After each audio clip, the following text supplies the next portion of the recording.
பீகார் சட்டப்பேரவை தேர்தலில் இந்தியா கூட்டணி பாஜக அணி இடையே கடுமையான போட்டி நிலவும் என ஆக்சிஸ் மை இந்தியா கருத்து கணிப்பில் தெரிவிக்கப்பட்டுள்ளது.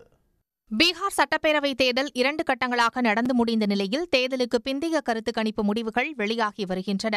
இதன்படி ஆக்சிஸ் மை இந்தியாவின் கருத்து கணிப்பில் பாஜக தலைமையிலான தேசிய ஜனநாயக கூட்டணி 121 முதல் 141 தொகுதிகள் வரை பிடிக்கலாம் என தெரிவிக்கப்பட்டுள்ளது.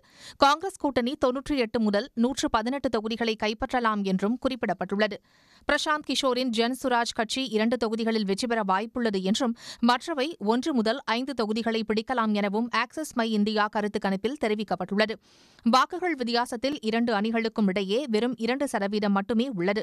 என்டிஏ கூட்டணி 43% வாக்குகளை பெறும் என்றும் காங்கிரஸ் ஆர்ஜேடி கூட்டணி 41% வாக்குகளை பெறக்கூடும் எனவும் கருத்து கணிப்பில் தெரிவிக்கப்பட்டுள்ளது. மக்கள் விரும்பும் முதல்வர் யார் என்ற கருத்து கணிப்பில் தேஜஸ்வி யாதவே முதலிடத்தில் உள்ளார். ஆக்சிஸ் மை இந்தியாவின் தேர்தலுக்கு பிந்தைய கருத்து கணிப்பின்படி தேஜஸ்விக்கு 34% ஆதரவும் நிதிஷ்குமாருக்கு 22% ஆதரவும் கிடைத்துள்ளது. உடனுக்குடன் செய்திகளை தெரிந்து கொள்ள சன் நியூஸ் பெல் ஐகானை கிளிக் பண்ணுங்க.